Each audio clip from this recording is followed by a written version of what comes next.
जय बाबा स्वामी सभी को। आज हम यहाँ पे सेशन शुरू करने के पहले हम गुरु आवाहन कर लेते हैं। ओम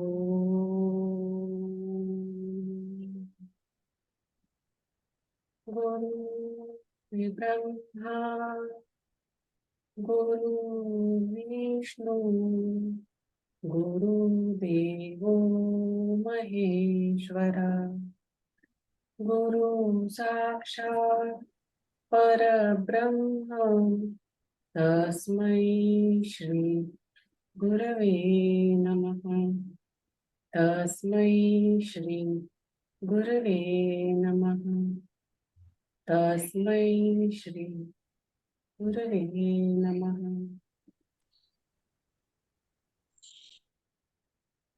आज यहाँ पर उपस्थित सूक्ष्म रूप में उपस्थित गुरु शक्तियों को और सभी आत्मीयजनों को जय बाबा स्वामी। आज से हम जो सेशन शुरू करने जा रहे हैं तो उसके पहले मैं कुछ बताना चाहूंगी।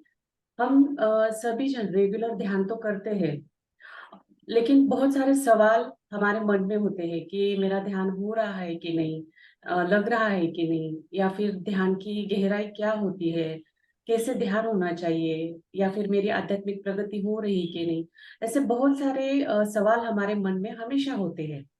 और ऐसा लगता है मैं तो रोज ध्यान करती हूँ, लेकिन फिर भी इतनी सारी समस्याएं मेरे जीवन में क्यों आ रहे हैं। ऐसे अनेक सारे सवालों का जवाब हमें हमारे अगले ये सारे सेशन में हमें मिलते जाएगा।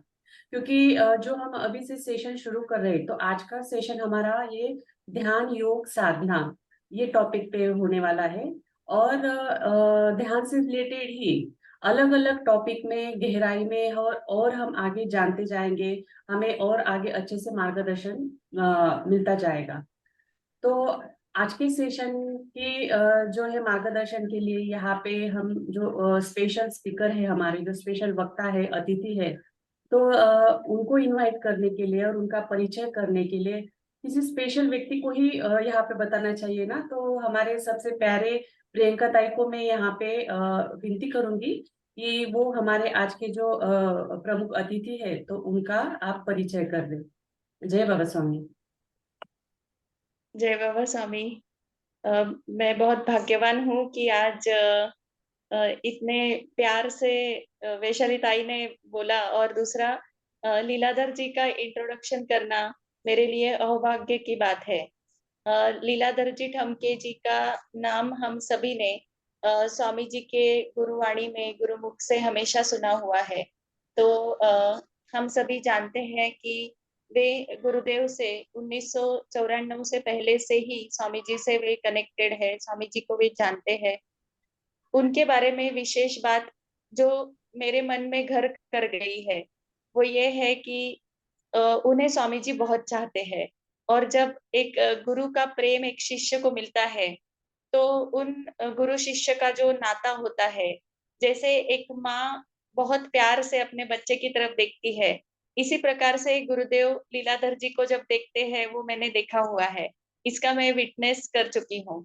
तो लीलाधर जी के बारे में ये मैं बताना चाहूंगी कि उनका समर्पण में बहुत ही इम्पोर्टेंट रोल रहा है। जो मुंबई के जो पहले प्रोग्राम्स है उसमें भी उन्होंने गुरुदेव के साथ में कार्य किया हुआ है।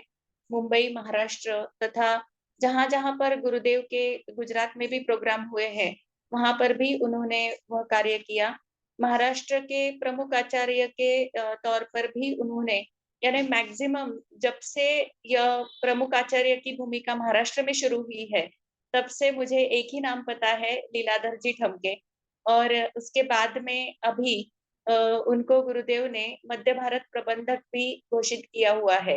तो लीलाधर जी से मैं आज विनती करती हूँ, प्रार्थना करती हूँ कि आज वे हमें ध्यान के बारे में, अपनी आध्यात्मिक स्थिति हम कैसे बनाकर रख सकते हैं, समाज में रहते हुए भी हम किस प्रकार से बैलेंस्ड रहे और अपने जो प्रॉब्लम्स है उनको इग्नोर करके करते हुए खुद के जो डेवलपमेंट है वो हम कैसे कर सकते हैं, इसके बारे में हमें वे मार्गदर्शन करे। ये हमें ये जो मार्गदर्शन है आज कुछ चंद मोती हमें उनसे प्राप्त होने वाले हैं। हम सभी यह ग्रहण करने के लिए तैयार बैठे, यही सबसे प्रार्थना है। लीलाधर रिक्वेस्ट करूंगी कि वे कृपया हमें मार्गदर्शन करें। बहुत बहुत धन्यवाद प्रियंका जी, वैशाली जी आपका, कि आज मुझे ये मार्गदर्शन के लिए आपने इनवाइट किया और ये अवसर आप सभी से बात करने का मुझे प्रदान किया। तो मेरी आवाज ठीक से आ रही है? हाँ हाँ, आ रही है, आ रही है। हाँ हाँ हाँ। सूक्ष्म रूप से उपस्थित परम पूज्य गुरुदेव, वंदनीय गुरु माँ और आप सभी यहाँ पर उपस्थित शुद्ध और पवित्र आत्माओं को मेरा जय बाबा स्वामी। आज का जो हमारा विषय है यह है ध्यान योग साधना। वैसे तो हर एक आत्मा का जन्म साधना के लिए ही होता है, योग के लिए ही होता है। मैं गुरुदेव के जब सानिध्य में आया, वो साल 1998 था। संयोग से गुरुदेव के साथ मिलना हुआ और गुरुदेव के साथ 3 महीने रहने के बावजूद भी गुरुदेव ने मुझे ध्यान की एक भी बात मुझसे नहीं की। गुरुदेव मुझे यही बताते रहे कि मैं नॉर्थ ईस्ट में रहता हूँ, ईटानगर में रहता हूँ और मार्केटिंग मैनेजर की पोस्ट पर मैं वहाँ पर कार्य करता था। तो जैसे ही 3 महीने बीते, 3 महीने में उन्हीं के साथ ही था। 3 महीने के बाद अचानक गुरुदेव ने एक बात छेड़ी और वो ये थी कि क्या आपको ध्यान में इंटरेस्ट है। ध्यान ये शब्द पहली बार ही शायद मैंने सुना था। तो मैंने पूछा कि ये क्या होता है ध्यान, क्योंकि बाकी जो शब्द है वो तो सुने हुए थे, पर ध्यान शब्द सुना भी होगा पर तब मुझे याद नहीं था। पर उनके मुंह से सुनने के बाद मैंने पूछा कि ध्यान क्या होता है। तो गुरुदेव ने कहा कि ध्यान ऐसा बताया नहीं जाता, वो तो अनुभव किया जाता है, ध्यान को अनुभव किया जाता है। तो फिर मैंने पूछा गुरुदेव कि फिर ये अनुभव मुझे आप कब कराएंगे। तो गुरुदेव ने कहा कि अभी जो आने वाला संडे है, उस संडे के दिन मैं तुम्हारे घर आता हूँ और फिर मैं ये साधना जो है कैसे करना है, किस तरह करना है, ये सारी बातें आपको मैं समझाऊंगा, सिखाऊंगा। तो गुरुदेव को मैंने कहा कि आप अवश्य ये आने वाले संडे को आइए, मैं आपका इंतजार करता हूँ। और तब मैं साथ में था ही, फिर रोज मैं याद दिलाता था आप संडे को आने वाले हैं, आप संडे को आने वाले हैं, आप संडे को आने वाले हैं, ऐसा करके। और मैंने घर में भी बता के रखा था कि ऐसे ऐसे व्यक्ति घर पे आने वाले हैं और वो हम सभी को ध्यान सिखाएंगे। तो मैंने जिस एरिया में मैं रहता था वहाँ के सभी लोगों को मैंने बुला के रखा था। तो उसमें से एक 7-8 लोग आए थे घर पे ही, और जो हमारा हॉल था वो हॉल में सभी बैठे थे। पर उस संडे को गुरुदेव नहीं आए। मैं वेट करता रहा। उस टाइम में ऐसे फोन वगैरह तो थे नहीं, ऐसे मोबाइल वगैरह थे नहीं कि फोन करके पूछे वगैरह ऐसा। तो मैंने आधा घंटा पौने घंटा गुरुदेव का वेट किया। और फिर गुरुदेव जहाँ रहते थे, वो अपनी छोटे वाले बहन के घर पे रहते थे, यानी उन्हीं के घर आए हुए थे। तो मैं वहां गया तो गुरुदेव वॉकिंग के लिए गए थे। तो वॉकिंग के लिए गए तो उनका आने तक के मैंने इंतजार किया। फिर मैंने गुरुदेव को पूछा आप आए नहीं, तो गुरुदेव ने मुस्कुराए, कुछ बोले नहीं। फिर मैंने पूछा कि ठीक है, अभी फिर आप अगले संडे आएंगे क्या। तो गुरुदेव ने कहा हाँ। अगले संडे आऊंगा। फिर मैं वैसे उस संडे से लेके अगले संडे तक एक 8 दिन का 8 डेज होते हैं, 8 दिन होते हैं। तो बीच बीच में मैं गुरुदेव को बताते रहा कि आपको इस संडे आना है, आपको इस संडे आए। गुरुदेव उसमें कुछ नहीं बोले, ना हाँ ना ना, बस मुस्कुराते थे। तो संडे के दिन फिर मैंने वापस सबको बुला के रखा था। जब मैं सभी को बुलाने गया कि यहाँ पर एक व्यक्ति आने वाले हैं और वो हमें ध्यान के बारे में सिखाएंगे, हमको ध्यान सिखाएंगे, ध्यान क्या होता है। तो उसमें से किसी ने सुना हुआ शब्द था, कोई करता तो कोई नहीं था, पर सुना हुआ था। तो फिर आए और इस सब हॉल में बैठे। अभी सबको एक बार का एक्सपीरियंस था कि पिछले बार हम सबको इन्होंने बुलाया था और वो आने वाले थे पर वो आए नहीं। तो वो सबका ध्यान उधर ही था कि आएंगे कि नहीं आएंगे। फिर धीरे से मैंने दूर देखा एक कोने में, तो गुरुदेव व्हाइट कुर्ते में और पैजामे में, और उन्होंने अपने झोला लटकाया हुआ था, और वो धीरे धीरे करके आ रहे थे। जब वो धीरे धीरे करते हुए आ रहे थे, पहले तो मैंने उनको शर्ट और पैंट में ही देखा था, शर्ट और पैंट में शर्टिंग वेटिंग करते हुए ये सब देखा था पहले। और मैंने ये एकदम से देखा, जैसे वो धीरे धीरे करके करीब करीब करीब करीब आ रहे थे, वैसे क्या हो रहा था वो शब्दों में तो नहीं बताया जा सकता, कुछ कुछ अलग हो रहा था। आने के बाद पहले तो मुझे उनको देखते बराबर बहुत खुशी हुई, बहुत आनंद हुआ कि आए, क्योंकि अभी ये लोगों को मैंने दोबारा बुला के रखा था। और आज भी अगर नहीं आते तो ये तीसरी बार तो आएंगे कि नहीं आएंगे। ऐसा करके वो आए। आने के बाद में चार्ट लटकाया पहले, उनके पास पेंट किया हुआ बटुका का चार्ट था, और मतलब सूक्ष्म शरीर का एक पेंट किया हुआ फ्लेक्स था, जिसे अभी फ्लेक्स बोलते हैं, वो चार्ट था। वो लौटाए, वो लगाया, और लगाने के बाद गुरुदेव ने शुरू किया, सूक्ष्म शरीर के बारे में बताया कि शरीर में हमारे, जैसे गुरुदेव अभी बताते हैं वैसे ही सारी चीजें बताई, और चक्रों के बारे में बताया। ऐसा करके 1 घंटा या सवा घंटा तक गुरुदेव का वो सेशन चला।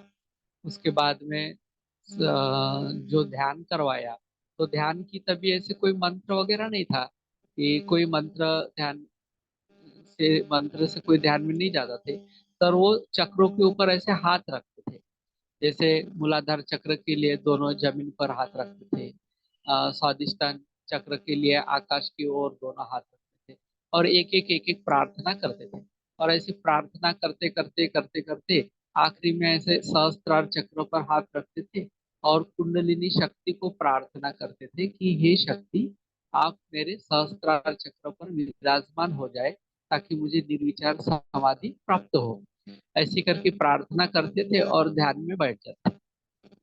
तो ऐसे 5 मिनट 10 मिनट हम सभी ध्यान में बैठे, गुरुदेव ने जिस प्रकार से कहा उस प्रकार से। और फिर पूछा कि आपके लेफ्ट हैंड में कुछ महसूस हो रहा है क्या, राइट हैंड में कुछ महसूस हो रहा था।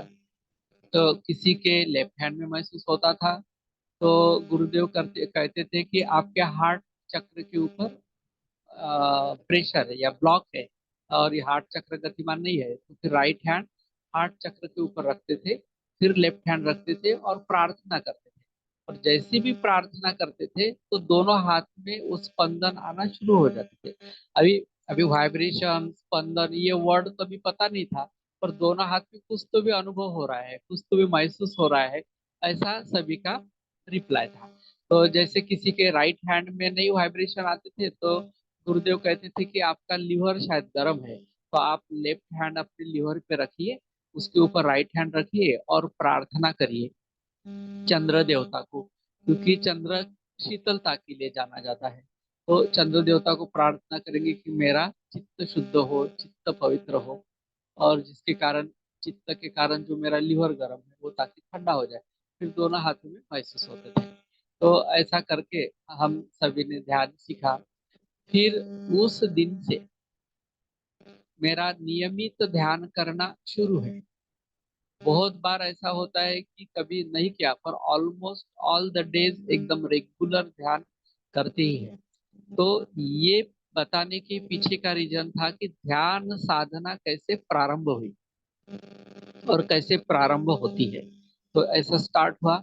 उसके बाद में जैसे गुरुदेव पहले दिन सिखा लिया और वो चले गए। फिर दूसरे दिन मैं मॉर्निंग में उठा, तब 6 बजे ध्यान करता था। 6 बजे उठा और 6 बजे ध्यान में बैठा। जैसे मैंने आंख बंद किए तो मुझे भूतकाल का रिकॉल होना शुरू हुआ। जैसे भी आप नए नए ध्यान करने के लिए जाते होंगे तो कभी भूतकाल के जो बातें हैं वो याद आते हैं।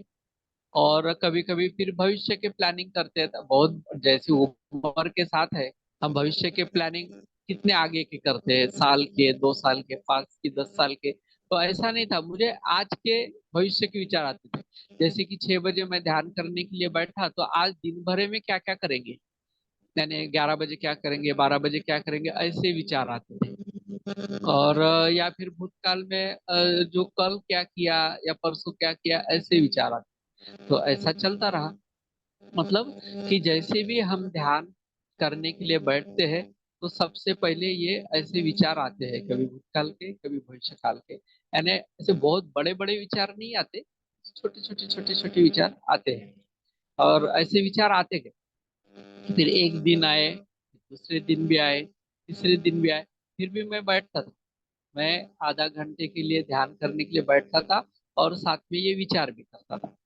फिर कम से कम 3 महीने के बाद, ये जीवन आपके भी जीवन में ऐसा हो सकता है, फिर 3 महीने के बाद ये एक विचार आता था सिर्फ। जैसे दिन में आज क्या करना है, ये विचार आएगा आगे यानी भविष्य का, या भूतकाल की एक आधी बात याद आती थी।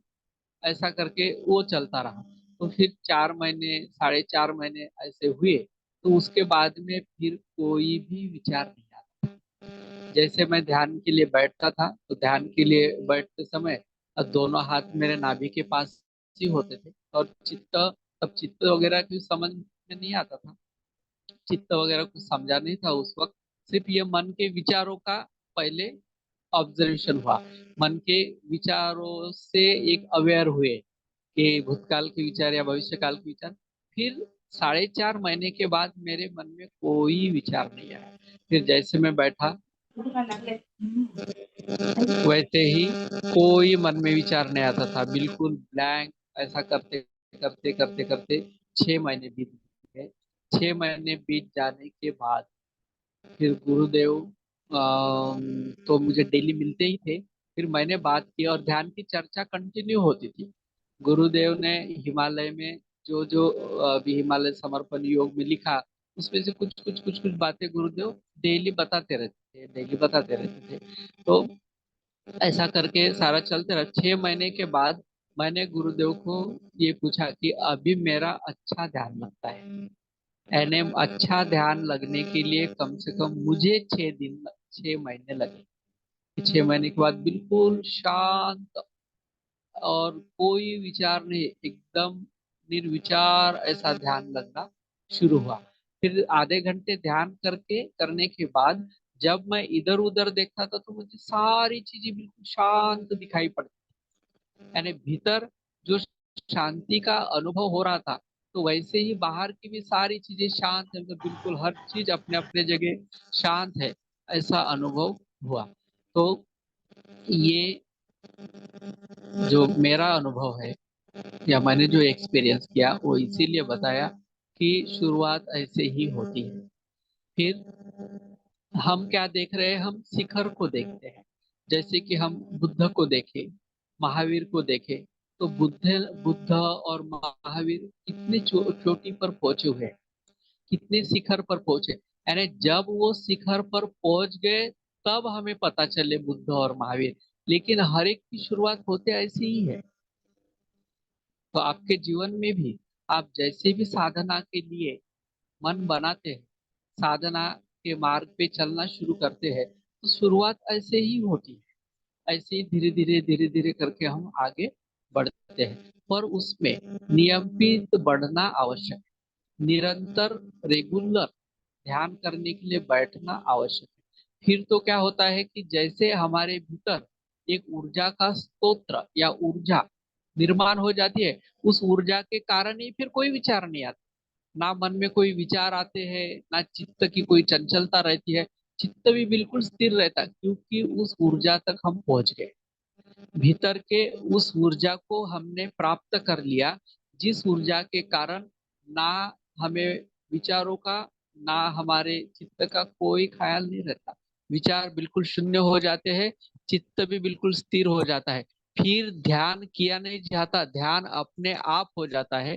केवल इतना ही कि उस ऊर्जा तक हमें जाने में जो भी समय लगता होगा वो लगता ही है। जैसे गुरुदेव ने मुझे कहा था ना कि मैं ये संडे आऊंगा, पर वो आए नहीं। हो सकता है मेरा वो समय नहीं आया था, फिर वो अगले संडे आए, या फिर मेरा समय आया था तो जिन लोगों को वहां कोई बुला के रखा था उसका किसी का तो इस समय नहीं आया होगा। या फिर ऐसा भी हो सकता है कि किसी आत्मा को आने की इच्छा थी, पर वो संडे को वो किसी कारण के वश नहीं आया, दूसरे संडे आया और गुरुदेव का आना हुआ। रीजन कोई भी हो सकता है, किसी भी आत्मा के कारण। इसलिए गुरुदेव कहते हैं ना कि मेरे गुरुओं ने जिन आत्मा तक ये ध्यान पहुंचाने का कार्य मुझे दिया है, वो पहुंच के ही रहेगा। और वो पहुंचता है, ये आप सभी देख ही रहे हैं। तो जैसे भी जैसे होता है ना, अभी ये ऊर्जा का जो है, जैसे बहुत बड़ी आग कहीं पर लग जाती है, कहीं भी आग लग जाती है, तो कोई तूफान आए, कोई हवा आए, वो हवा कितनी भी गहरी आए, वो आग को बुझाती नहीं, आग को भड़काती है। लेकिन जैसे कि हमारे भीतर की ऊर्जा मान लो दिए के समान है, तो दिया तो किसी थोड़ी सी भी हवा आ जाएंगी जोरों से तो बुझ जाएंगी। वैसे ही जब हम ध्यान करने में शुरुआत करते हैं, तो हमारे भीतर की ऊर्जा दिया के ज्योति के समान होती है। फिर वो दिए की ज्योति किसी भी चीज से बुझ सकती है। मतलब कैसे कि कोई समस्या आए और वो समस्या आने के बाद में वो बुझ गई। कोई दुख हमारे जीवन में आया, वो आने के बाद में वो बुझ गई, मतलब हमारा ध्यान करना बंद हो गया, या ध्यान में बैठना बंद हो गया।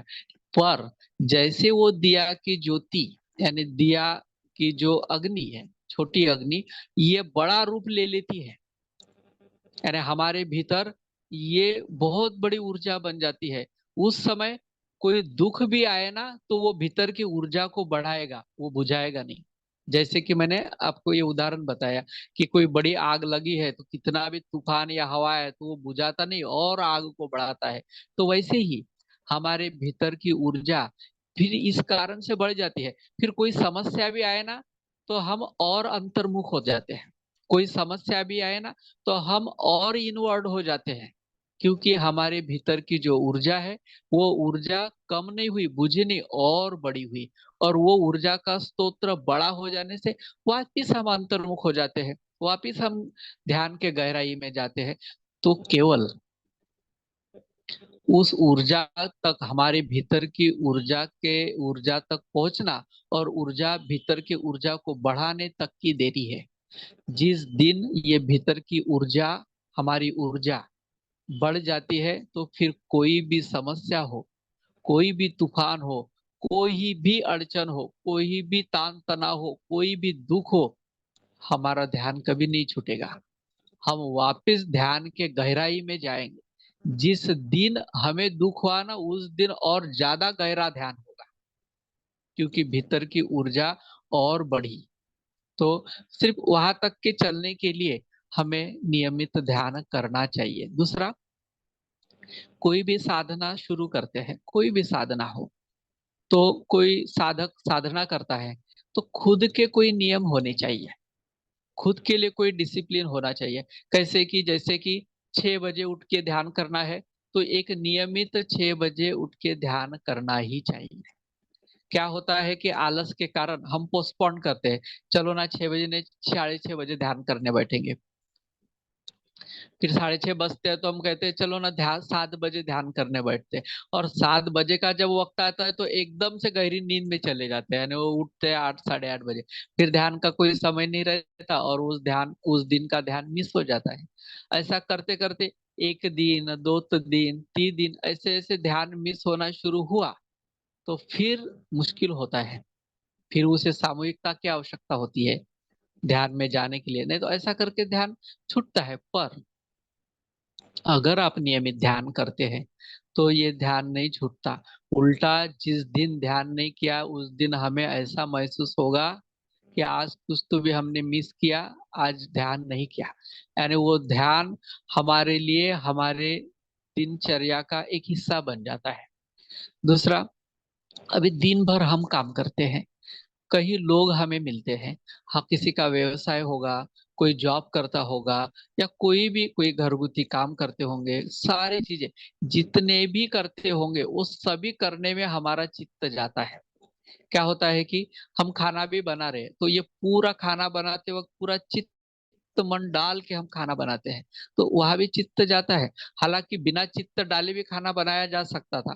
अगर आपका चित्त ये सहस्त्रार चक्र पर हो और आप किचन में खाना बना रहे हैं तो भी खाना बन जाता था। पर हम पूरा चित्त डालते, क्योंकि कोई भी कार्य करने की आदत हमें लगी है चित्त डाल के करने की। फिर ये कार्य की बात हुई, फिर कोई व्यक्ति मिलता है, उसकी हम बातें सुनती है, तो बातें जब भी सुनते हैं तो इतना चित्त डाल के उसकी बातें सुनते हैं कि हर बात को हमारे दिमाग में हम रिकॉर्ड कर लेते हैं।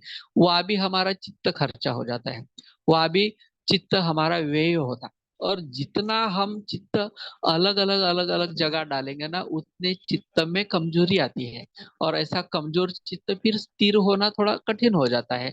फिर जैसे कोई व्यक्ति मिला, उसमें हमने चित्त डाला, कोई घटना हुई, वो घटना में भी हम इतना चित्त डालते हैं कि वो पूरी की पूरी घटना हमारे माइंड में रिकॉर्ड हो जाती है और वो कभी भी रिकॉल हो सकती है। और ज्यादातर हम जब अकेले होते हैं, बिल्कुल शांत होते हैं, आसपास हमारे कोई नहीं होता, तब ऐसे घटनाएं ज्यादा रिकॉल होती है, किसी की बातें ज्यादा रिकॉल होती है। जब हम 4 लोगों के बीच में होते हैं, 4 लोगों से बात करते रहते हैं, 4 लोगों में काम करते रहते हैं, तब ये रिकॉल नहीं होंगे। तो उस समय पे हमें कुछ याद नहीं आएगा, क्योंकि हम कहीं ना कहीं हमारा व्यस्तता है, कहीं ना कहीं हम एंगेज है। पर जब अकेले होते हैं, तो अकेले कब होते हैं? जब ध्यान करने बैठते हैं तब अकेले होते हैं। तो फिर ये सारी चीजें रिकॉल होना शुरू हुई। क्यों हुए ये रिकॉल? क्यों हमें ये सारी बातें याद आई? चित्त के कारण आई। क्योंकि चित्त जितना रिकॉर्ड करेगा उतना ध्यान में हमें रिकॉल होगा, हम सारा रिमाइंड करते रहेंगे, हम सारे रिकॉल हो जाएंगे। फिर अब क्या करना चाहिए? फिर चित्त को नियंत्रित करना, चित्तों को संभालना सीखना चाहिए। जैसे हम किसी के सामने जाते हैं तो हमें ये रिमाइंड होना चाहिए कि नहीं, सामने वाले में इतना चित्त नहीं डालना है, इतना चित्त डाल के इसकी बातें नहीं सुननी है। मतलब बात सुननी है पर चित्त में रिकॉर्ड नहीं करना है, इतना चित्त डाल के इसकी बातें नहीं सुननी। या किसी घटना को हम देखते हैं तो इतना भी चित्त डाल के उस घटना को हमारे दिमाग में रिकॉर्ड नहीं करने का, देख लेने का। देखने का काम तो आंखें करती है ना, तो आंखों से देख लेने का। पर कहीं रजिस्टर मत करो, कहीं रिकॉर्ड रिकॉर्ड मत करो, अगर वो हमारे काम की नहीं है तो। लेकिन कोई स्टूडेंट पूछे कि हम पढ़ाई करते हैं, हम पढ़ते हैं, तो वो रिकॉर्ड ना हो क्या? वो तो रिकॉर्ड होगा, वो चित्त के कारण नहीं होगा, वो तो तुम्हारे बड़े मस्तिष्क में रिकॉर्ड होगा, वो छोटे ब्रेन के कारण रिकॉर्ड होगा। चित्त तो रिकॉर्ड जो करता है ना, ये सूक्ष्म शरीर में करता है।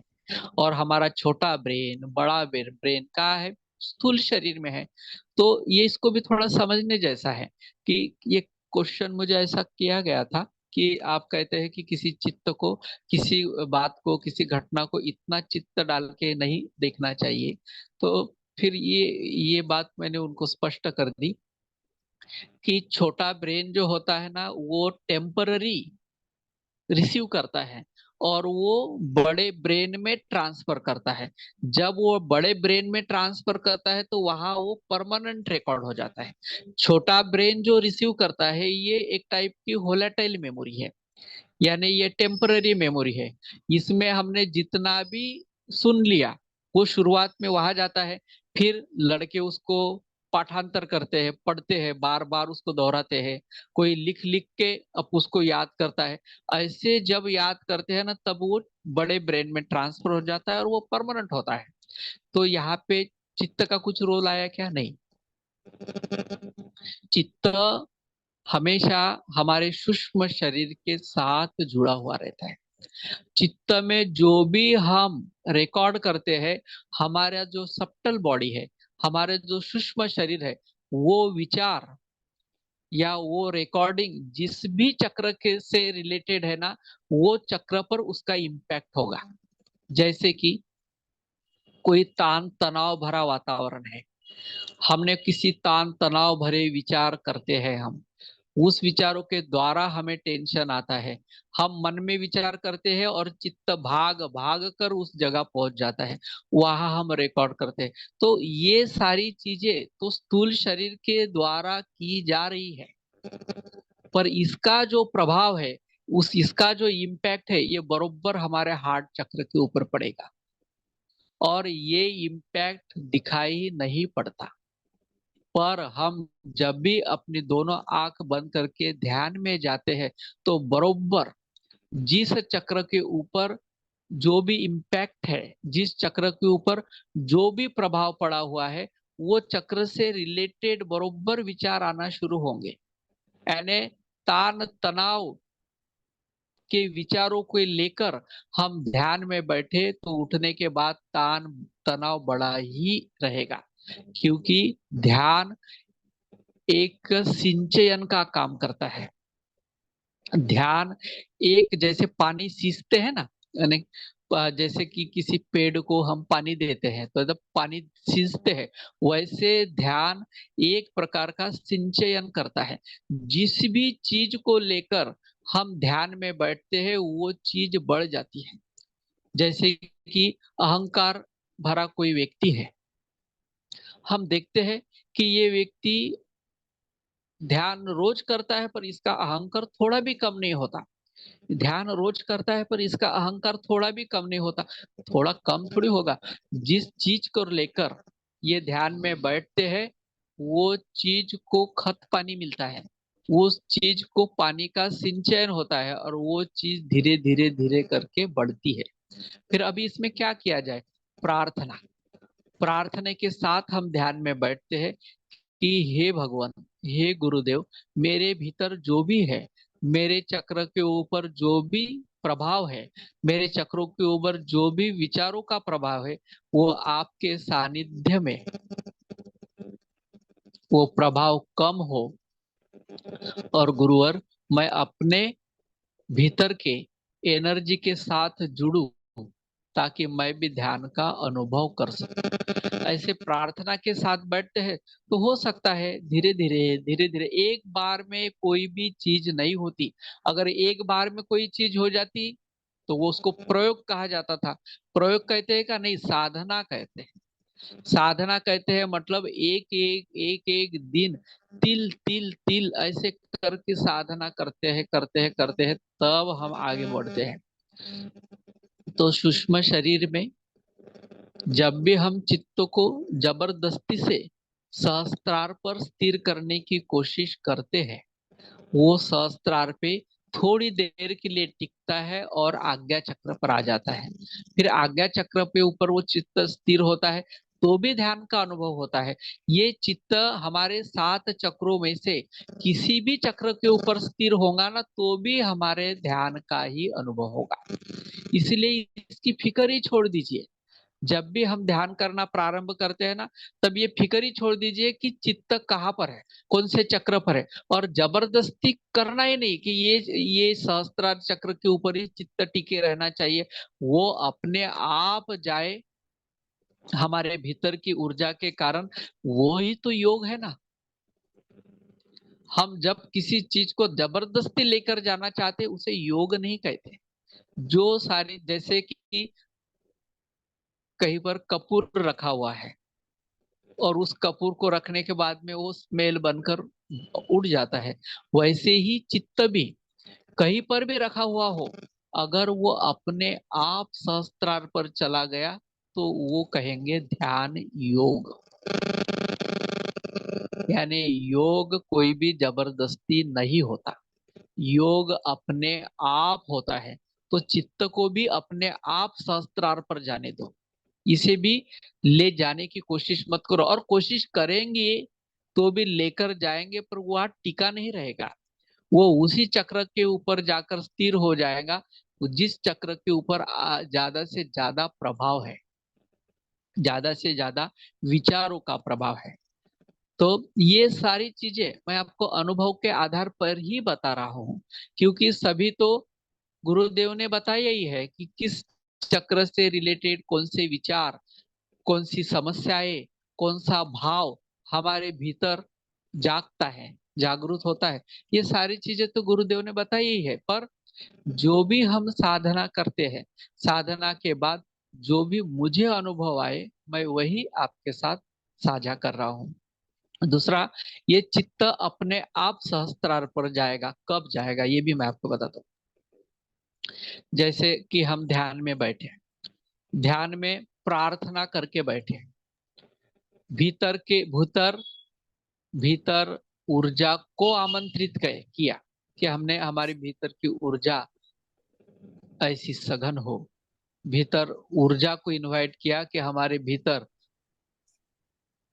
इस ब्रह्मांड से जो भी बहने वाली ऊर्जा है उस ऊर्जा को हमारे भीतर आए, वो ऊर्जा हमारे भीतर आए, ताकि हमारे भीतर की जो ऊर्जा है वो ऊर्जा के साथ मिलके वो बड़ी ऊर्जा बने।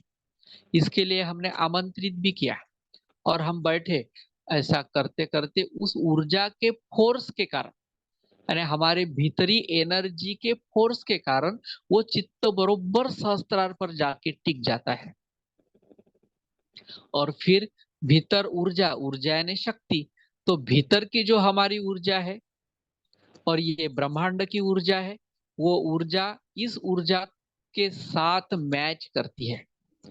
ये दोनों ऊर्जा जब मिलती है तो फिर हमारे भीतर की जो कुंडलिनी शक्ति हम बोलते हैं, यानी कुंडलिनी शक्ति यानी एनर्जी ऑफ कॉन्सियसनेस, तो ये जो एनर्जी ऑफ कॉन्सियसनेस हमारे सहस्त्रार पर जाकर स्थिर हो जाती है, तब हम वर्तमान में रहते हैं।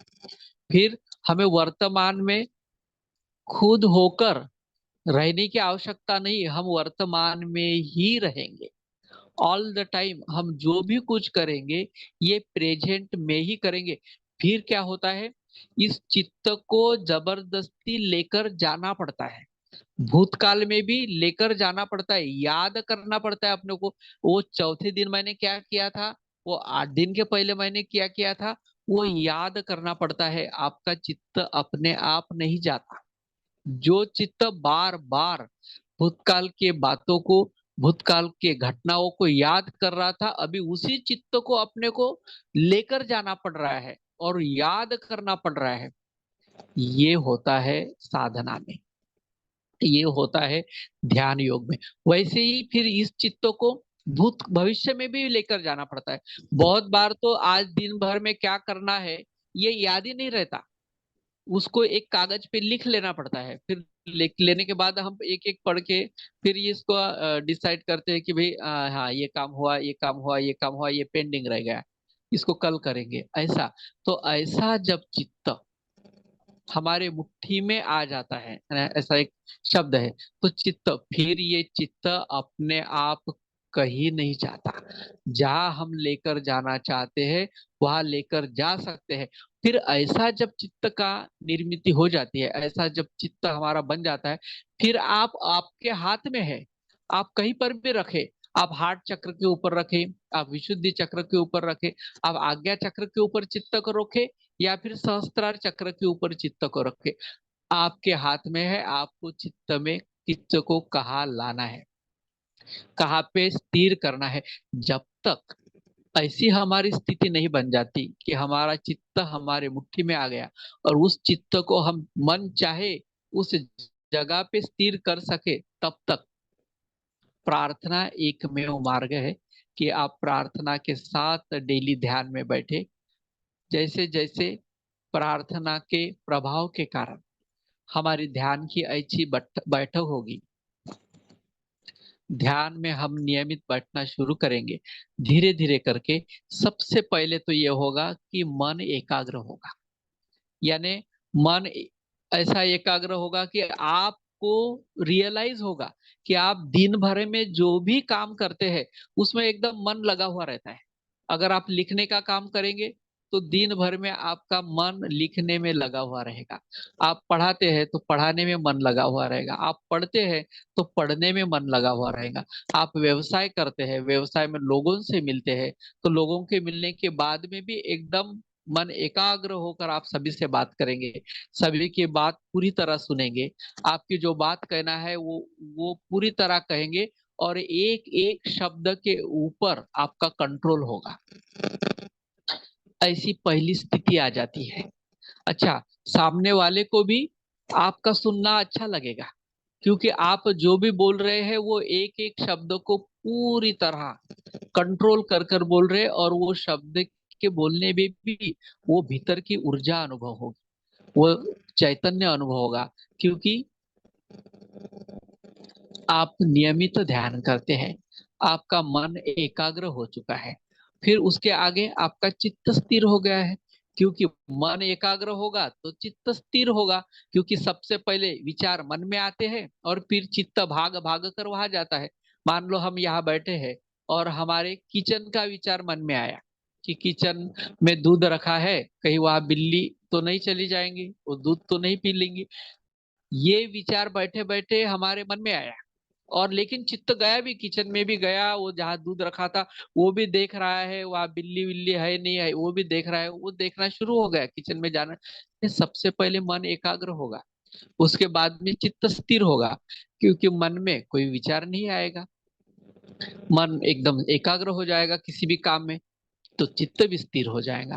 फिर जैसे चित्त स्थिर होगा आपका ध्यान लगना शुरू होगा, और जैसे जैसे आप ध्यान लगना शुरू हुआ, फिर कोई आपको ये नहीं कहेगा कि ध्यान करना चाहिए, ध्यान अपने आप लगा हुआ रहेगा।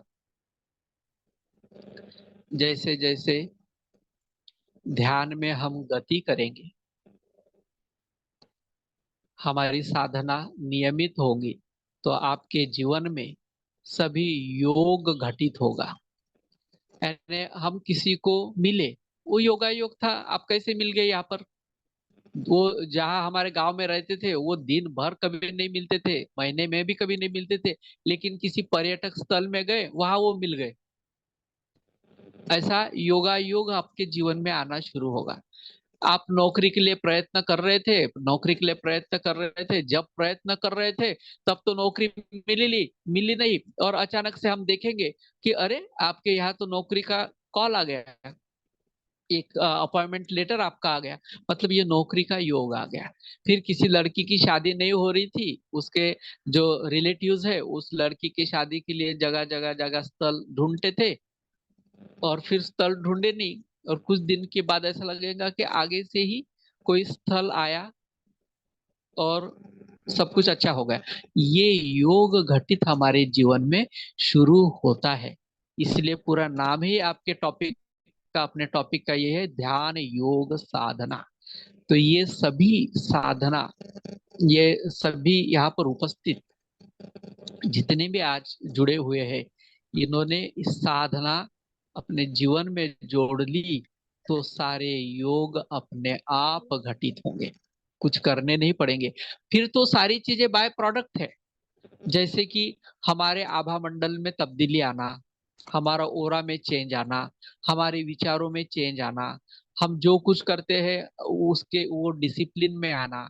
जैसे कि हमें 10:30 बजे 11 बजे सोने की आदत थी, पर हम कुछ कुछ करते तो 12 12:30 1 बज जाते हैं, वो सब बंद हो जाएगा। बरोबर 11 बजे कि 11 बजे आप नींद में चले जाएंगे, आपको सोना, और बरोबर उधर 4 बजे 5 बजे या 6 बजे जो भी आपका समय होगा, वो समय में बरोबर आप उठ जाएंगे। तो ये डिसिप्लिन भी आना अपने आप शुरू होगा, उसे भी लाया नहीं जाएगा। फिर ये सारी चीज घटित हुए आपके जीवन में, ध्यान योग जुड़ गया, आपके जीवन का हिस्सा बन गया और ये साधना करना आपका धर्म बन गया। साधना करना ये आपका जीवन बन गया। फिर जैसे जीवन जीने के लिए श्वास का आना जाना अनिवार्य है, वैसे ही फिर रोज जिंदगी जीने के लिए ध्यान करना अनिवार्य है। ये ध्यान हमारे जीवन का हिस्सा बन गया, तभी हम कहेंगे कि यही ध्यान योग साधना है। तो आप सभी के लिए मैं यही प्रार्थना करूंगा कि आप सभी के जीवन का हिस्सा ध्यान योग साधना बने और आप निरंतर इस साधना पथ पर नियमित चले और अपने मंजिल को पाए। यही गुरु चरणों में प्रार्थना के साथ आज का ये मार्गदर्शन को यही विराम देते हैं। आप सभी को जय बाबा स्वामी। अभी कोई प्रश्न है तो आप पूछ सकते हैं। जय बाबा स्वामी। लीलाधर अंकल जी, मेरी हाँ आवाज आ रही है आपको? हाँ हाँ, आ रही है। हाँ, मैं निकिता बात कर रही हूँ पुणे से। एक्चुअली मेरा ना इंस्टाग्राम पे अकाउंट है और वहाँ पे अच्छे खासे फॉलोअर्स है मेरे, तो सब यंग जनरेशन है। तो कुछ दिनों से क्या हो रहा है, मेरे दो प्रश्न है। कुछ दिनों से मैं उनके बहुत सारे प्रॉब्लम्स है, तो मैं सबको यही बता रही हूँ कि ध्यान करो। मैं स्टेटस भी रखती हूँ, तो वो हमारे समर्पण ध्यान के बारे में पूछते हैं। मैं उनको लिंक शेयर कर रही हूँ। 2 बार मैंने लाइव भी लिया सबको। तो 300 से ऊपर सब यंग जनरेशन वहाँ पर अवेलेबल है। तो सबसे डिस्कशन करने के बाद ऐसा हो रहा है कि मेरे भी तो बहुत अच्छी एनर्जी वहां तक रहती है जब मैं उनसे बात करती हूँ। सब लोग बहुत एनर्जी से सुनते और बोलते भी है कि आप जब बात करते तो ऐसे लगता है कि स्वयं स्वामी जी ही बोल रहे ऐसे। बट हो क्या जा रहा है, जैसे ही शाम हो जाती मैं मेरी पूरी एनर्जी डाउन हो जा रही है और मेरी हेल्थ पे ही इफेक्ट आ रहा है। उनको कुछ भी इंफॉर्मेशन अगर मैं प्रोवाइड करती हूँ, उनके प्रॉब्लम सुनने भी पड़ते हैं। अगर वो मैंने नहीं सुने ठीक से, तो वो भी मैं जो उनको इंफॉर्मेशन बता रही हूँ अपने समर्पण ध्यान की स्वामी जी की, उनमें भी इतने पेशेंस नहीं है आजकल के बच्चों में कि वो सुन पाए। तो मैं मेरी एनर्जी कैसे बनाए रखूं? नहीं, एक्चुअली क्या हो रहा है, ये थोड़ा समझने जैसा है। जैसे तुम्हारे भीतर एक अच्छा भाव है, तुम किसी को कुछ अच्छा देना चाहती हो, पर हो हाँ क्या हाँ। रहा है, उनके प्रॉब्लम में पूरा चित्त जा रहा है।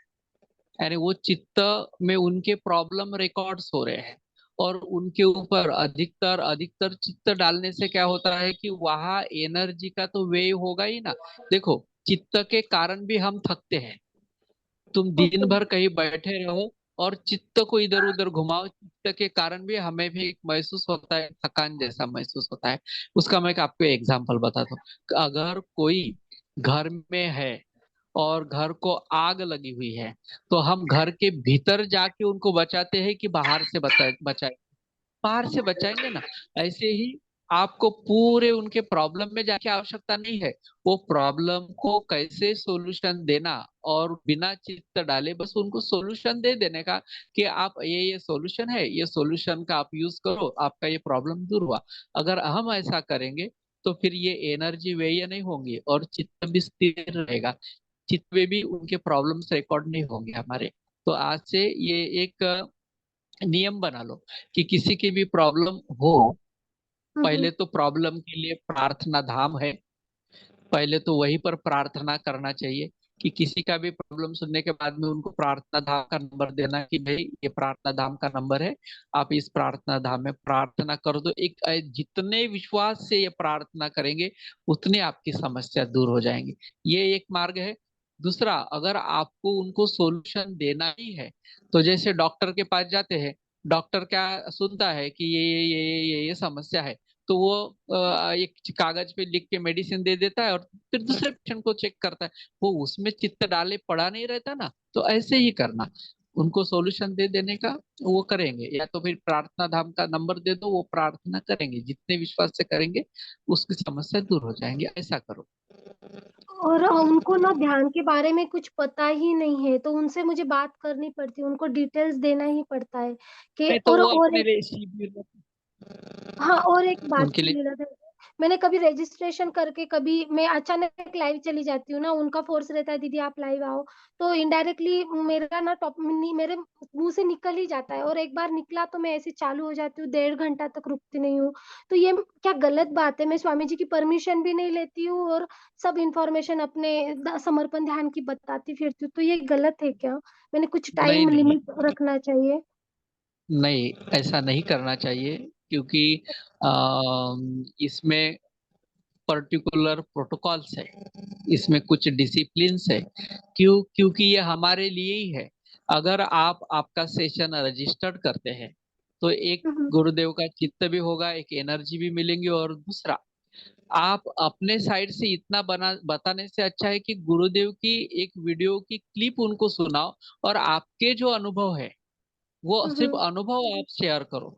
तो क्या होगा, गुरुदेव जो भी बताएंगे वो ठीक से वो सुनेंगे, और आप जो अपने अनुभव बताएंगे वो सारे अनुभव अपने स्वयं के रहेंगे, यानी स्वानुभव रहेंगे, तो वो भी अच्छे से सुनेंगे। तो आज से तुम वो करो, गुरुदेव के आधा घंटे की वीडियो क्लिप उनको सुना दो। हम्म। जब आप ऑनलाइन सेशन लेते हैं तो वो वीडियो क्लॉप का स्क्रीन आप शेयर करो, उसका ऑडियो शेयर करो, वो सुना दो, और फिर खुद के एक्सपीरियंस बताओ कि मुझे ओके। ध्यान में क्या हुआ, ध्यान करने से मेरे साथ क्या हो रहा है। ध्यान में मैं जाती हूँ तो वो ये सामाजिक लेवल पर क्या होता है, वैयक्तिक लेवल पर क्या होता है, शारीरिक लेवल पर क्या चेंजेस आते हैं, मतलब क्या अनुभव होते हैं, ये सब बताओ, वो अच्छे से सुनेंगे। ओके। हाँ, तो इसका रजिस्ट्रेशन करने की जरूरत नहीं ना फिर? जरूरत है, आपके सेंटर पे जो भी आचार्य होंगे उस आचार्य पर आप आपके सेशन के बारे में बताओ, वो रजिस्टर करेंगे। ओके, धन्यवाद। जय बाबा स्वामी। Thank you. ये बात।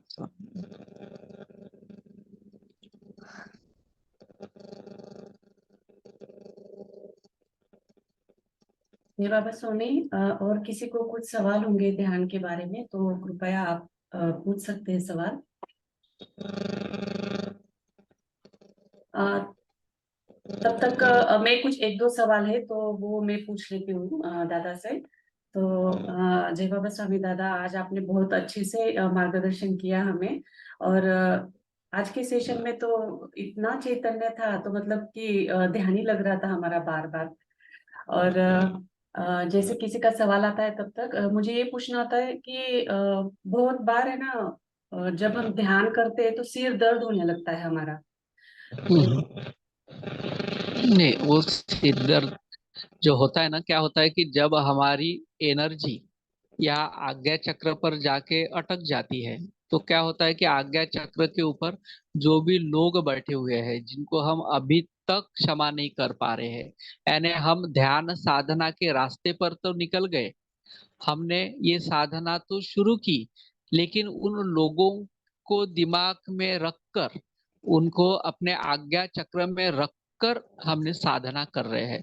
तो सबसे पहले तो ऐसे लोगों को वो जितना भी दिमाग में भरा हुआ है वो सभी को माफ करने की आवश्यकता है। और जैसे भी हम माफ करते हैं, हमने भी तो कहीं ना कहीं गलतियां की होंगी ना, हम भी तो किसी के दिमाग में बैठे होंगे, तो वो लोग भी हमको माफ कर देंगे। ये दोनों वे में है। मतलब आप जब तक क्षमा नहीं करते तब तक वो लोग आपको क्षमा नहीं करते। आपने जब तक अपने दिमाग में उनको बिठा के रखा है, अपने आज्ञा चक्र में उन लोगों को बिठा के रखा है, या वो घटनाओं के कारण लोगों को ही बिठा के रखते हैं, तो वो लोग भी अपने आज्ञा चक्र में हमको बिठा के रखे हैं। तो दोनों कंडीशन ठीक नहीं है। ना हमारे दिमाग में किसी को बिठाना ठीक है, या हम किसी के आज्ञा चक्र में जाकर बैठना ठीक है। ये दोनों हमारे साधना में अवरोध है। इसीलिए हमारी ऊर्जा इस सहस्त्रार पर, तालु भाग पर न जाते हुए या आज्ञा चक्र पर रुक जाती है। और जैसे वो रुकती है तो वो कोशिश करती है ऊपर जाने की, पर वो अपने ही चक्रों के इम्पैक्ट के कारण, अपने ही चक्रों के प्रभाव के कारण वो ऊर्जा ऊपर पहुंच नहीं पाती, और नहीं पहुंच पाती इसलिए वो सर दर्द होना शुरू हो जाता है। और बहुत बार ऐसा भी होता है कि हम ध्यान करने का प्रयास करते हैं, यानी हम कोशिश करते हैं कि हमारा ध्यान लग जाए, हम कोशिश करते हैं कि ध्यान में हमें अच्छे अनुभव हो। जब कोशिश करते हैं और वो कोशिश कामयाब नहीं होती, तब भी हमारा सर दर्द होना शुरू हो जाता है, यानी एक ऊर्जा के कारण, लोगों को क्षमा न करने के कारण, और दूसरा कोशिश करने के कारण। देखो, कोशिश में लोग जिद्दी हो जाते हैं, और जिद्दी चीज का संबंध, जिद्दी होने का संबंध आज्ञा चक्र से है। यानी जो जिनका जितना ज्यादा आज्ञा चक्र पकड़ा हुआ रहता है, उतना वो लोग जिद्दी होते हैं, और जिद्दी इसलिए होते कि वो हासिल हो ही। यानी वहां पे फिर क्या आ गया, वहां पे एक प्रकार का एक राजसिक कृत्य आ गया, यानी राजसिक कर्म हुआ। और राजसिक कर्म यहाँ से रिलेटेड है राजयोग से, और राजयोग या आज्ञा चक्र से रिलेटेड है।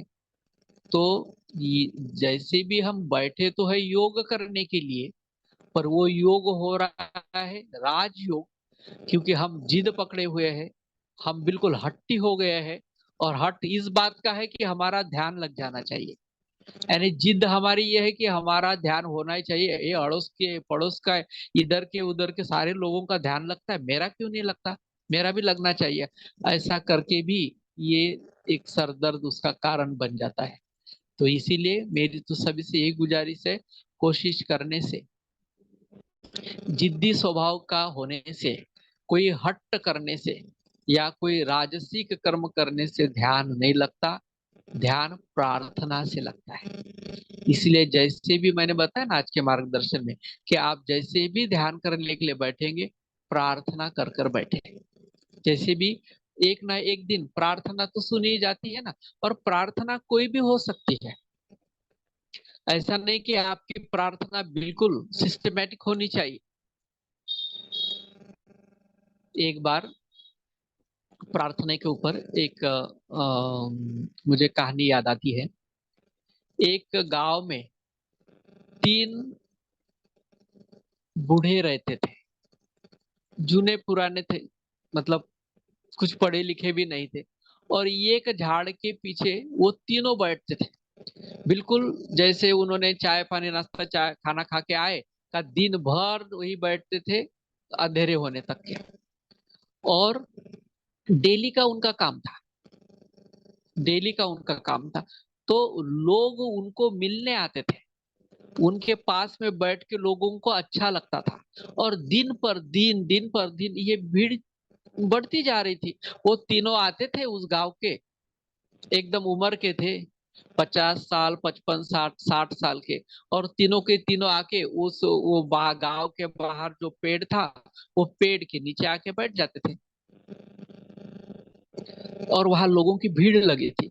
उसके ही बाजू के गांव में एक चर्च थी, और उस चर्च में आना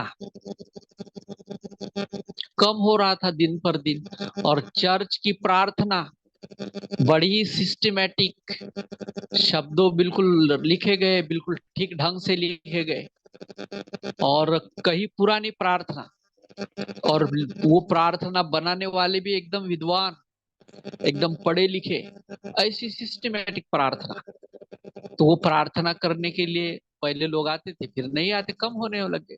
तो वहां का जो पादरी था, उसने इंक्वायरी की कि ऐसे क्या हो गया है कि हमारे यहाँ प्रार्थना करने लोग कम आते हैं, चर्च में लोग कम आते हैं, तो फिर ये कहाँ चले जाते हैं।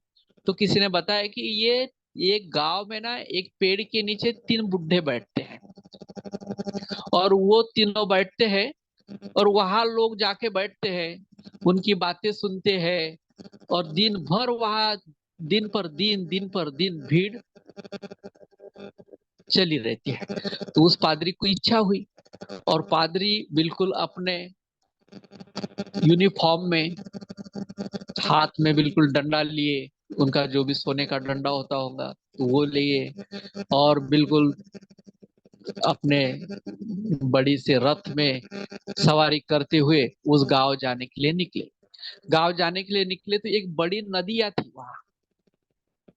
वो नदी को पार करने के लिए नौका की आवश्यकता पड़ेगी। तो फिर वो पादरी ने अपने रथ को, अपने गाड़ी को वही छोड़ दिया, और फिर वो नौका में आकर बैठे। फिर नौका धीरे धीरे करके उस पेड़ के पास पहुंच गई। और पेड़ के पास पहुंचने के बाद वो जो 3 बूढ़े थे, उनको वो पूछने लगे कि यही आप तीनों है जिसको मिलने के लिए दिन पर दिन भीड़ चलती है, दिन पर दिन यहाँ पर लोग आते हैं। तो आप कौन सी ऐसी प्रार्थना करते हैं कि लोग सुनने के लिए यहाँ पर आते हैं, आपके पास आते हैं? तो बोलते कोई प्रार्थना नहीं करते, हमें तो प्रार्थना आती भी नहीं। और सिर्फ फिर भी बताओ कि आप क्या प्रार्थना करते हैं। फिर वो तीनों ने कहा कि ये प्रार्थना तो ऐसी है कि हमें भी बताते हुए थोड़ी शर्म आ रही है, क्योंकि आपकी क्या प्रार्थना है। तो फिर वो जो पादरी है वो बिल्कुल सिस्टमेटिक पादरी बता देता है, वो अपनी प्रार्थना बताते कि हम ऐसी प्रार्थना करते हैं। तो आप कृपा करके बताएं कि आप ऐसी कौन सी प्रार्थना करते हैं ताकि यहाँ लोगों की भीड़ लगती है।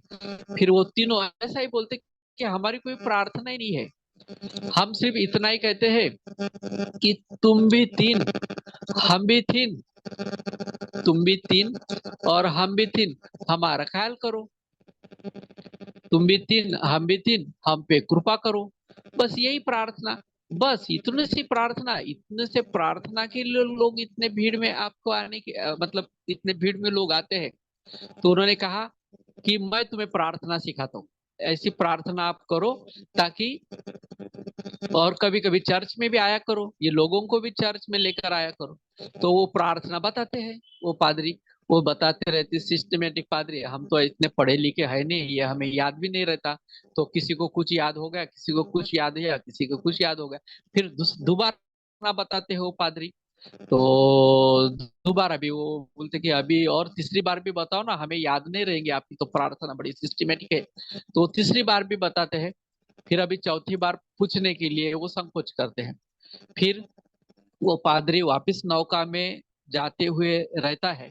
उस नदी में नौका आधे तक नहीं जाती तो वो तीनों के तीनों बूढ़े, यानी वो तीनों के तीनों एकदम पानी पे चलते हुए उसके भी आगे पहुंच जाते हैं और दूसरे किनारे पे खड़े हो जाते हैं, और ये नौका से आते रहता है। फिर जो वो पादरी भी शर्मिंदा हो जाता है कि ये तीनों ऐसी क्या प्रार्थना करते होंगे और भगवान के इतने करीब पहुंच गए कि वो एकदम पानी पर चल के एकदम दूसरे किनारे पहुंच गया और मैं नौका में जा रहा हूँ। उसे भी रियलाइज हो जाता है। फिर वो उस किनारे जाके उनके तीनों के पैर पड़ता है कि मैं तो आपको बिल्कुल ही साधारण समझ रहा था, लेकिन बिल्कुल आप तो असाधारण है। तो आपकी प्रार्थना प्रार्थना है, क्योंकि भगवान ने आपकी प्रार्थना को सुन ली है। मैं तो चर्च में बैठ के इतने सालों से प्रार्थना कर रहा हूँ, अभी तक नहीं सुनी जा रही। आप जो भी प्रार्थना करते होंगे वो बिल्कुल सही है, क्योंकि वो भगवान सुन रहा है। तो ऐसे ही आप ध्यान करते वक्त कोई सिस्टमेटिक प्रार्थना नहीं है, ये कहानी बताने का पीछे का प्रार्थना से रिलेटेड है। आप जो भी बैठते हैं, आपके भीतर से जो भी प्रार्थना निकले, भाव से जो भी प्रार्थना निकले, वो प्रार्थना करें और ध्यान में बैठे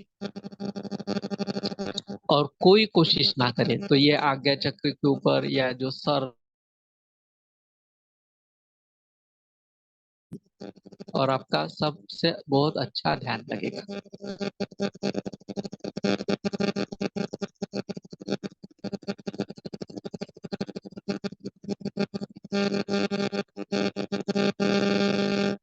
कहाँ चले गए? जय बाबा स्वामी। हाँ, क्या हुआ?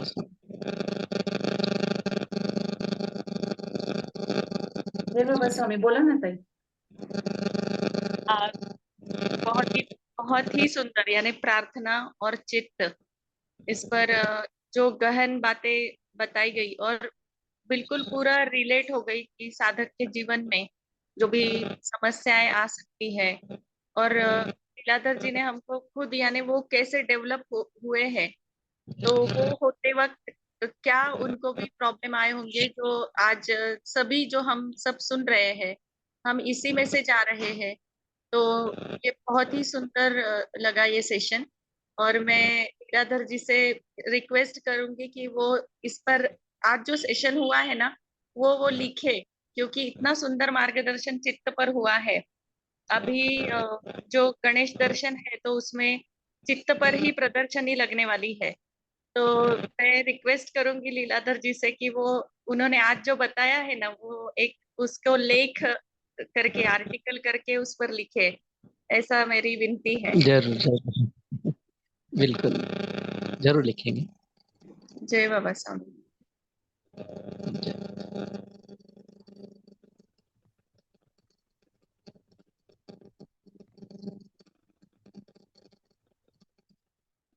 जय बाबा स्वामी, और किसी के कुछ सवाल होंगे तो आप पूछ सकते हैं। हाँ, मेरा एक सवाल है। हाँ, लीलाधर सर, जय बाबा स्वामी। जय बाबा स्वामी। मैं 4 साल से समर्पण ध्यान से जुड़ा हुआ हूँ।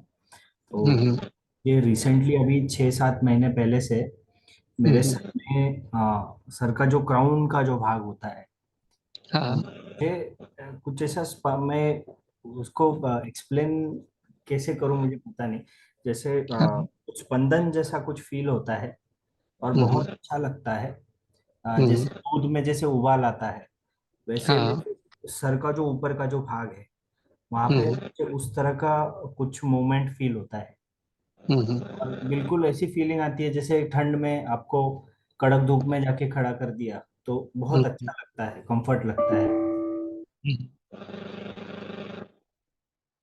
हम्म। हेलो हेलो, आवाज आ रही? हेलो। हाँ, उनका आवाज कट गया है। हाँ, वो शायद ये हो। हाँ। हम्म,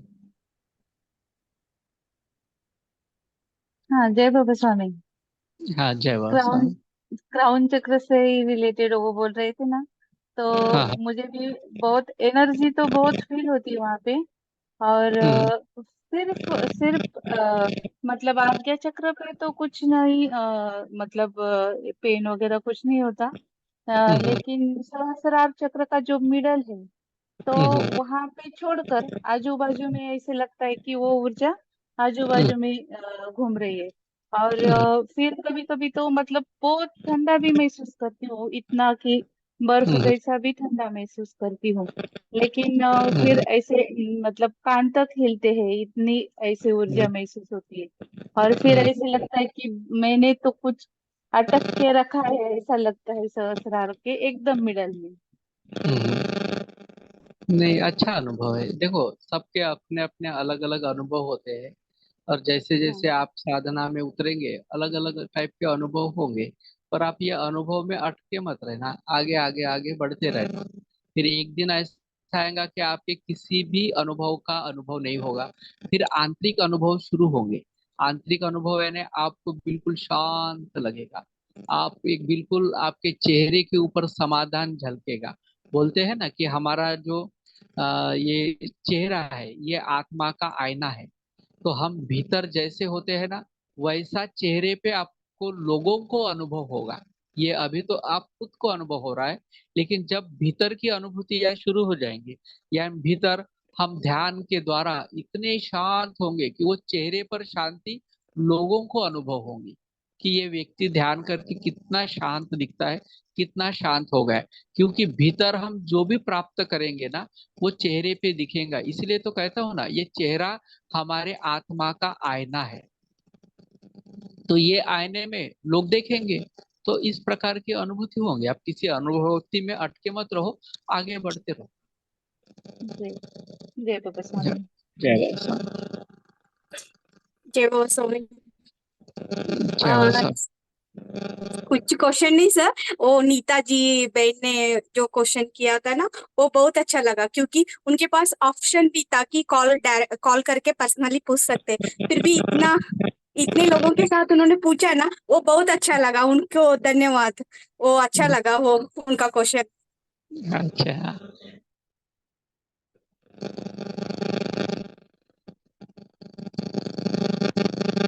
जय बाबा स्वामी। दादा, आप जय आप बाबा। ये सेशन जो हो रहा है ना, तो मतलब बहुत बार ऐसे लग रहा है कि आपके माध्यम से गुरुदेव बोल रहे हैं। आपकी आवाज और गुरुदेव की आवाज है ना, बिल्कुल सेम ही लग रही है। गुरुदेव ही बोलते हैं, अपन तो सिर्फ माध्यम होते हैं। तो आप का ही क्या है। अपन ने क्या यहाँ पर पैदा किया, कुछ नहीं है। जो कुछ मिला वो गुरुदेव से ही मिला और वही बोलते हैं। लेकिन आवाज भी सेम हो जा रही है, मतलब ये सिर्फ मुझे लग रहा है या अच्छा। बाकी साधकों को भी लग रहा है, पता नहीं, लेकिन मैंने मेरा जो है अनुभव वो बताया। और और किसी के कुछ क्वेश्चन है? हाँ दीदी, जय बाबा हाँ। जय बाबा स्वामी। जय बाबा स्वामी। जय बाबा स्वामी लीलाधर जी। जय बाबा स्वामी। मैं आपको ये पूछना चाहती हूँ कि हम स्वामी जी का वीडियो सुनते रहते हैं ना, जो प्रवचन सुनते रहते हैं ना दिन भर, बाद में किसी के साथ हम बैठते हैं कभी भी, तो कुछ स्वामी जी का ऐसा रहता है कि कुछ टॉपिक आता है, हम बैठते हैं किसी के साथ और कुछ ऐसा टॉपिक आता है, तो हम स्वामी जी की बात जो रहती है वो उनके सामने रखते हैं कि हाँ स्वामी जी भी ऐसा कहते हैं कि ऐसा करना चाहिए, ऐसा करना चाहिए। तो ये बात सही है, हम उनको बोलते हैं तो स्वामी जी के बारे में? नहीं, उनका विश्वास भी होना चाहिए ना। हाँ नहीं, देखो। उनको उनको सामने वाले को पता है सब, स्वामी जी पर विश्वास भी है, तो वो एक्सेप्ट भी करते हैं हम जो बोलते हैं ना वो। नहीं, तो अच्छी बात ये है। सही है, ये हाँ बोलेंगे तो? सही है, कोई बात नहीं। वैसे तो वो तो बांटना ही चाहिए ना, वो देना ही हाँ चाहिए। वही वही सोचकर मैं उनको हाँ, बोलती हूँ कि जो स्वामी हमको जी मिला वो सबको लास्ट। मिले। हाँ, हाँ ये यही भाव से उद्देश्य ही, होना चाहिए, यही भाव होना चाहिए, बिल्कुल। हाँ ये भाव से ही हम बताते हैं उनको। हाँ तो सही है ये। हाँ, सही है, सही। धन्यवाद।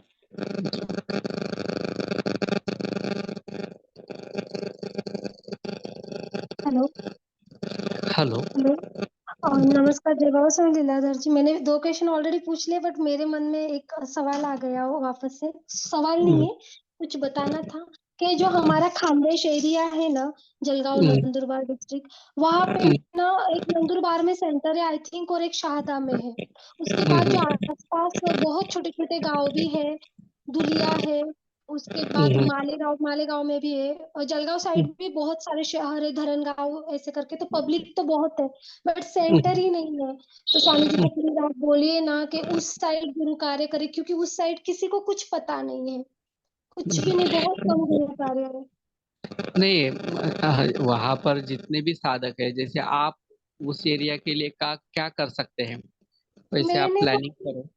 हाँ और मैंने, जिस टाइप का भी गुरु कार्य हो, वो करने की कोशिश करो। अगर नहीं जम रहा है तो प्रार्थना करो। आप उस एरिया के लिए जरूर प्रार्थना करो कि वहाँ सेंटर बन जाए, वहाँ के लोग साधक बने, वहाँ के लोग साधना करें। कुछ ना कुछ अवश्य होगा। ओके। जय हाँ। बाबा स्वामी निकिता।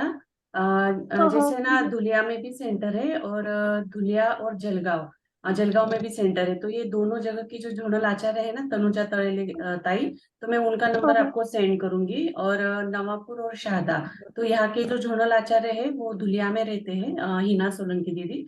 तो मैं दोनों के हाँ हाँ। नंबर आपको शेयर करूंगी, आप दोनों से बात करना। तो आपको जहाँ पे भी आपकी पहचान है, या फिर आप शिविर लगवाना चाहते हो जहाँ पे भी ना, तो आप उनसे हम्म। कांटेक्ट करके वो कर सकते हैं वहां पे गुरु कार्य। तो और हाँ वैशाली दीदी, जो अभी हम शिविर लेने वाले ऑनलाइन इंस्टाग्राम पे 35,000 जेंट्स, जो यंग हाँ। जनरेशन है उनके लिए, तो हम्म। जो ये सब आचार्य है ना उस साइड के, प्लीज हाँ। आप उनसे एक बार बात कीजिए ना कि हम इंस्टा पे लाइव ऐसा शिविर लेने वाले हैं, लीलाधर जी हम्म। भी है उस टाइम, हम्म। तो प्लीज आप सबको अटेंड करना है, उनको जरा इंस्टाग्राम का बताइए, क्योंकि यंग जनरेशन वहां पे ही अटेंड करती है। नहीं चलेगा ना, देखो जैसे ही हमारा डेट फिक्स होता है ना, और दादा से मैं अपॉइंटमेंट लेती हूँ, उनका डेट वगैरह सब कुछ, तो जैसे वो हाँ हाँ। फिक्स हो जाएगा ना, तो हम गुरुचरण पे भी ये रख देंगे, और सब तरफ ये शेयर हो जाएगा। तो सारे लोग वो जिनको अटेंड करना है इंस्टाग्राम लाइव वो करेंगे। और हम्म। उसी में ना हम वहाँ पे जो जो एरिया के जो नंबर है, मतलब सारे लोग मतलब खानदेश के ही है ना, तो वहाँ के हाँ जोनल सब आचार्य के संदेश। नंबर हम उनको दे देंगे, मतलब कि वो वहाँ पे शिविर के लिए या फिर जो भी सेंटर के लिए कांटेक्ट करना हो तो वो करेंगे। ठीक है। हाँ इसके हाँ। बारे में हम और कल बात करेंगे फोन पे। फिलहाल तो और किसी को अगर कुछ सवाल करना है तो कर लीजिए, क्योंकि अब 10 बजने को है, और ऐसा लगता है मुझे कि हमें शांति पाठ करना चाहिए अभी। मेरा म्यूट नहीं हो रहा है दीदी, वहां से कर सकते हो क्या आप? हाँ हाँ, किसी को और कुछ सवाल है? लीलाधर सर, मैं डिस्कनेक्ट हो गया था, मैं हाँ हाँ हाँ सॉरी। हाँ तो मैं एक्चुअली मुझे मेरे प्रश्न का उत्तर मैं सुन नहीं पाया। शायद आपने सबको मार्गदर्शन किया होगा कि हाँ थोड़ा हाँ। ब्रीफ में आप बता सकते हैं क्या, थोड़ा सा? एक्चुअली मैं सवाल ही भूल गया हूँ। अच्छा। आप मैं बताएंगे थोड़ा शॉर्ट में तो। हाँ, मेरे 6-8 महीने से कुछ अनुभूतियां, अनुभूति बोल सकते हैं, हाँ हाँ शारीरिक लेवल पे सर पे मुझे स्पंदन फील होता है। हाँ और हाँ जैसे दूध में उबाल आता है या फिर हाँ हाँ हाँ पानी में बबल्स आते हैं, उस हाँ तरह का हाँ हाँ। फीलिंग आता है। तो वो हम्म, मैं एक पर्टिकुलर कोई स्टेज पे होऊंगा, मेरे जो मेरा प्रवास चल रहा है। तो हाँ हाँ। ये कहाँ पे हूँ मैं, मतलब नहीं मेरे में? नहीं, एक्चुअली कैसा होता है जब हमारे भीतर की एनर्जी ऊपर की ओर उठना शुरू होती है ना, हाँ जी। क्योंकि देखो ये एनर्जी का बहाव क्या है, ऊपर से नीचे की ओर आती है हमेशा। पर हम हम्म। ध्यान में क्या करते हैं, चित्त के कारण वो एनर्जी नीचे से ऊपर की ओर बहती है। और बहने के बाद में जहां भी एनर्जी को बहने में कोई रुकावट आ रही है, फिर वहां आपको कुछ ना कुछ महसूस होना शुरू होता है। और जैसे ही वो एनर्जी सहस्त्रार पर चली जाते हैं, आप का समाधि हो जाता है। मतलब आप ध्यान समाधि में चले जाते हैं। तो जी जब तक आपको ये अनुभव हो रहा है तब तक समाधि में नहीं है ना। तो वो जी जी एनर्जी जैसे भी सहस्त्रार तक पूरी तरह बिल्कुल पहुंच गई, तो ये सारा मन भी, जो हम बोलते हैं ना कि मन विचार निर्विचार होना चाहिए, चित्त स्थिर होना होना चाहिए, वो एनर्जी के कारण ये सारा घटित ही हो जाता है। क्योंकि ये जितने भी असेंबली है हमारा अलग अलग जो भी है, ये एकदम असेंबल्ड हो जाते हैं। और उस एनर्जी के कारण वो आदमी साधना में बना रहता है। और वो डीप डीप डीप करके एक गहरी समाधि की अवस्था में चला जाता है। तो धीरे धीरे करके ये होगा। अभी थोड़ा सा एनर्जी को ऊपर उठने में थोड़ी सी रुकावट आ रही है, करके ये आपको शरीर स्तर पर अनुभव हो रहा है। जी जी हाँ। जी। जय बाबा स्वामी। जय बाबा साहब। जय बाबा स्वामी। सभी ने बहुत अच्छे से मार्गदर्शन भी सुना और अपने जो भी कुछ सवाल थे तो उनका भी जवाब उनको शायद से मिल गया होगा। लेकिन और भी अगर कुछ सवाल आपके हैं तो आप कृपया वो सारे सवाल लिख के रखना, क्योंकि हमारे ऐसे सेशन अब शुरू ही रहने वाले हैं। जैसे हम महीने में 2 सेशन लेने वाले हैं और हर बार का जो टॉपिक है वो अलग अलग रहेगा। जैसे अभी ध्यान योग साधना से हमारी शुरुआत हुई है, तो और हम इसमें आगे आगे गहराई में उतरते जाएंगे। तो लीलाधर जी से हमें ये बहुत सुंदर मार्गदर्शन हमें मिलने वाला है, ताकि अ, हमारी साधना, मतलब हम कैसे कर रहे हैं और कहाँ तक हम पहुंचे या फिर कैसे हमें जाना है, तो ये तो हमें समझ में ही आएगा ये मार्गदर्शन से। लेकिन जैसे हमारे यहाँ पे हमने देखे कि बहुत सारे हमारे आत्मजन है कि जिनको ऐसा भाव है, सभी के मन में इतना भाव है कि हम सबके लिए कुछ करें, सबको समर्पण बताए, सबको ध्यान बताए। और बस ये भाव हमारे अंदर सबको है। बस यही भाव को हमें वो गुरु कार्य में बदलना है। तो जैसे ही ये गुरु कार्य में ये भाव बदल जाएगा ना, तो आप देखोगे कि गुरुदेव कैसे हमारे माध्यम से सब तरफ जहाँ पे हम चाहते हैं तो वो गुरु कार्य करवा लेंगे। तो आज के सेशन के लिए गुरु शक्तियों को भी मैं बहुत बहुत धन्यवाद कहना चाहती हूँ, और दादा को भी मैं बहुत बहुत धन्यवाद कहना चाहती हूँ, और सभी जनों को बहुत बहुत धन्यवाद। तो मिलेंगे हम अगले सेशन में। तो आज यहीं पे हम विराम करते हैं आज के सेशन का शांति पाठ लेके। ओम शांति। अंतरिक्षं शांति। पृथ्वी शान्तिः, आपः शान्तिः, औषधयः शान्तिः, वनस्पतयः शान्तिः, विश्वे देवाः शान्ति, ब्रह्म शान्तिः, सर्वगं शान्ति। शान्तिरेव शान्ति, सामा शान्तिरेधि। ॐ शान्तिः शान्तिः शान्तिः सर्वारिष्ट सुशान्तिर्भवतु। जय बाबा स्वामी। जय जय बाबा बाबा स्वामी। स्वामी। सभी को